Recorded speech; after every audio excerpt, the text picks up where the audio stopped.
Everyone, आज हम जानेंगे रिसर्च एप्टीट्यूड के क्वेश्चन के बारे में जो कि जून 2019 में पूछा गया था। The conceptual framework in which research is conduct is called, कि वह वैचारिक ढांचा जिसमें अनुसंधान किया जाता है, कि जिसमें हम अनुसंधान करते हैं उसे हम क्या कहते हैं।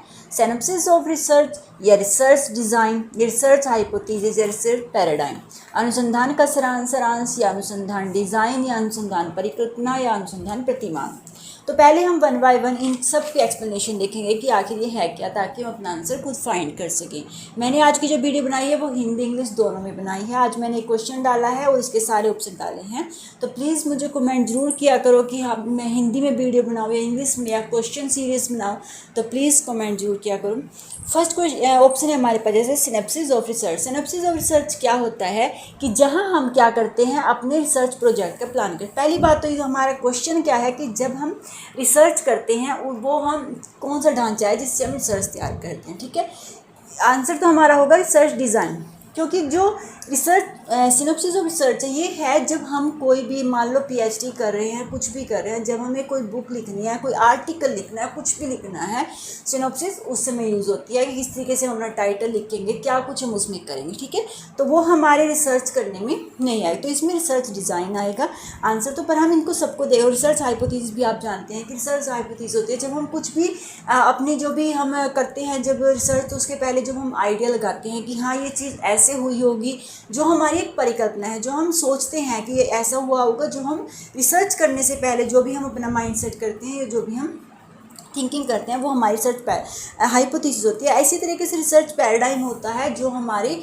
प्रतिमान होता है, उसमें भी हम क्या करते हैं, अपनी रिसर्च के बारे में सोचते हैं, जो भी हमारा रिसर्च हम किस तरीके से करेंगे या किस तरीके किन विधियों का यूज़ करेंगे, किस तरीके से अपनी रिसर्च को हम आगे बढ़ाएंगे। तो ये सब हमारे, तो इसमें आंसर हमारा होगा, ये तो एक कह सकते हैं हम एक स्टेप्स होगी या फिर हम कह सकते हैं मेथड होगी रिसर्च करने की। ठीक है, तो राइट आंसर है रिसर्च डिज़ाइन।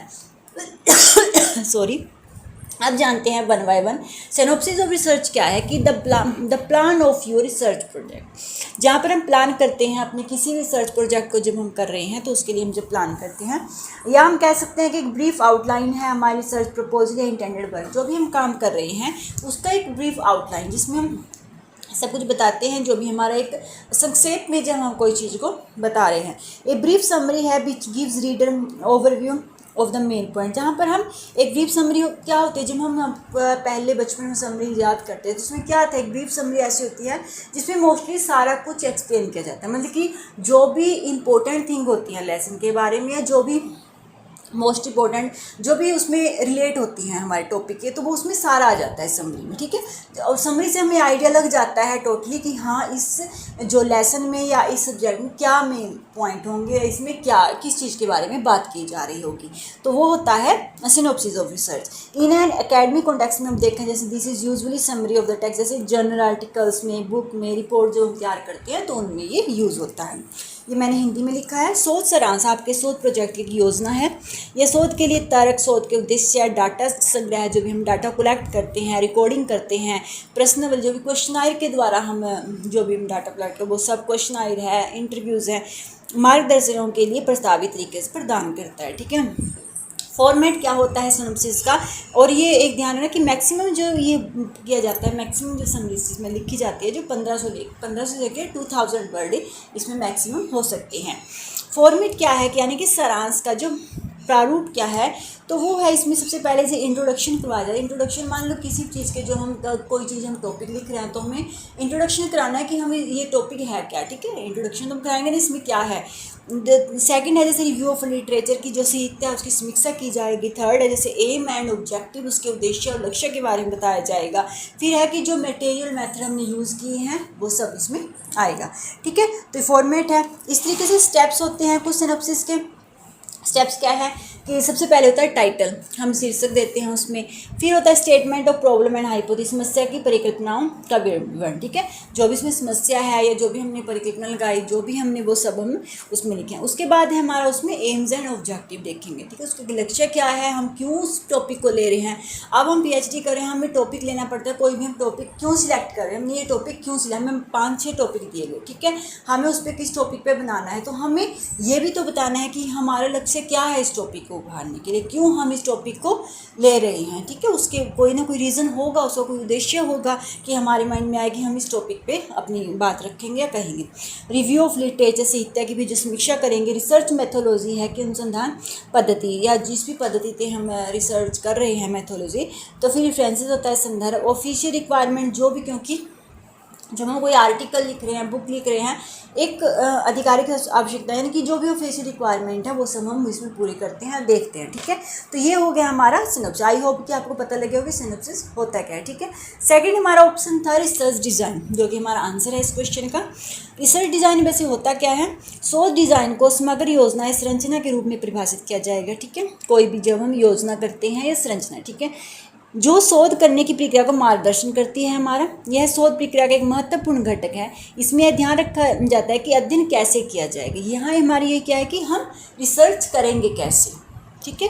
ये तो है कि हमने कोई भी रिसर्च लिखी या किस चीज़ पे हम रिसर्च कर रहे हैं, कोई हमें टॉपिक मिल गया तो हम वो कर रहे हैं। ये है कि हम अपना रिसर्च करेंगे कैसे, ठीक है, जिसमें हम डाटा को कलेक्ट करते हैं, उसका विश्लेषण करते हैं, करने की जो उपयोग की जो विधियाँ और तकनीकी, किस तरीके से हम डाटा कलेक्ट करेंगे, किस तरीके से हम उनको अपनी जो रिसर्च है उसको कंप्लीट करेंगे। तो ये रिसर्च डिज़ाइन होती है, जिसमें क्या है कि कॉन्सेप्चुअल, जिसमें लिखा है कि वह वैचारिक ढांचा जिसमें क्या करते हैं कि अनुसंधान को किया जाता है, वो होता है रिसर्च डिज़ाइन, ठीक है। तो इसमें इसके होते हैं रिसर्च डिज़ाइन के क्या स्टेप्स होते हैं, जैसे objective of our research study, ठीक है। हमारी रिसर्च जो डिज़ाइन है, स्टडी है, तो उसके ऑब्जेक्टिव्स क्या हैं। सिलेक्शन करते हैं हम डाटा कलेक्शन मेथड की, किस मेथड से हम डाटा कलेक्ट करेंगे, क्योंकि बहुत मेथड है हमारे रिसर्च में, ठीक है। काफ़ी मेथड, जैसे क्वालिटेटिव है, क्वान्टिटेटिव है, एंड अदर मेथड है कि हम किस मेथड से अपने डाटा को कलेक्ट करेंगे। तो जैसे इंटरव्यूज़ के जरिए करते हैं, ऑब्जर्वेशन के जरिए करते हैं, क्वेश्चनायर के जरिए करते हैं, ठीक है। रैंडमली हम कुछ भी रिसर्च अपना ये डाटा कलेक्ट कर रहे हैं, तो बहुत तरीके हैं कि हम किस तरीके से अपना डाटा कलेक्ट करेंगे। हम उसका सिलेक्शन करते हैं कि हम इस मेथड से अपने डाटा को कलेक्ट करेंगे, सर्च करेंगे। सोर्स ऑफ इंफॉर्मेशन की सैम्पल डिज़ाइन, ठीक है। रिसर्च इंफॉर्मेशन के सोर्स क्या होंगे, टूल्स क्या होंगे हमारे डाटा कलेक्शन करने के। डाटा एनालिसिस क्वालिटेटिव होगी या डाटा एनालिसिस करना क्वालिटेटिव वे से करेंगे, क्वांटिटेटिव, तो इस तरीके से होती है रिसर्च डिज़ाइन, ठीक है। आई होप कि क्लियर हुआ होगा। अगर किसी टॉपिक पे आपको कंप्लीट वीडियो चाहिए तो प्लीज़ मुझे कमेंट किया करो कि इस टॉपिक रिसर्च एप्टीट्यूड या टीचिंग एप्टीट्यूड का कोई भी टॉपिक है जो आपको क्लियर नहीं हो रहा, तो प्लीज़ मुझे कमेंट करना कि हाँ, और ये भी बताना कि मैं हिंदी और इंग्लिश किस में वीडियो बनाऊँ, या इस तरीके से मैं नोट्स बना रही हूँ, आपको पसंद है या नहीं। तो प्लीज़ ये मेरे लिए काफ़ी मोटिवेट होते हैं, तभी मैं कोशिश करती हूँ अच्छे नोट्स बनाने की। थर्ड हमारे पास ऑप्शन था रिसर्च हाइपोथेसिस, जो मैंने बताया था कि एक परिकल्पना होती है जो हम सोचते हैं कि कोई भी घटना हुई है, क्यों हुई होगी, ऐसे हुआ होगा, जो हम हर चीज़ में लगाते हैं। हम घर में भी कुछ हमारे काम हो, अगर कुछ बिगड़ जाए या कुछ अच्छा, तो उससे पहले हमारे माइंड में इतनी चीज़ें आ जाती हैं कि हाँ ये शायद ऐसे हुआ होगा, ऐसे हुआ होगा, तो वो सब एक थिंकिंग होती है हमारी। Research hypothesis statement that introduce a research question and propose expected result. एक शोध परिकल्पना एक कथन है जो एक प्रश्न उठाता है और भविष्यवाणी करता है कि क्या हो सकता है, ठीक है। जो पद्धति महत्वपूर्ण है, इसका प्रयोग चीज़ों को समझने के लिए किया जाता है, ठीक है। हम बहुत माइंड लगाते हैं कि हाँ इस तरीके से हुआ होगा, या किस तरीके से हमने कि हाँ ये घटना ऐसे भी हो सकती है। कोई मान लो कहीं एक्सीडेंट हो गया तो हम सोच लेंगे कि हाँ शायद ये रोंग वे में या इसकी गलती होगी, ठीक है, स्पीड में होगा। तो उससे पहले हम रिसर्च करने से पहले ही हमारे माइंड में बहुत सारे आइडिया आ जाते हैं, ठीक है। या फिर हम कह देते हैं कि हाँ शायद जो ड्राइवर था फ़ोन यूज़ कर रहा होगा, या उसका ध्यान कहीं और होगा, या फिर स्पीड भी हो सकती है, कई रीज़न हो सकते हैं, जो हमारे अल्कोहल होगा या नशे में होगा। तो जो हमारे रिसर्च करने से पहले जो हमारे माइंड में अलग अलग चीज़ें आ जाती हैं, जो हम सोचते हैं कि हाँ ऐसे हो सकता है, इसका रीज़न ये भी हो सकता है, तो वो सब होती है हमारी रिसर्च हाइपोथेसिस, ठीक है। रिसर्च पैराडाइम क्या होता है कि शोध प्रतिमान modern is the method of modern, और पैटर्न है ये फॉर कंडक्टिंग रिसर्च को कंडक्ट करने के लिए।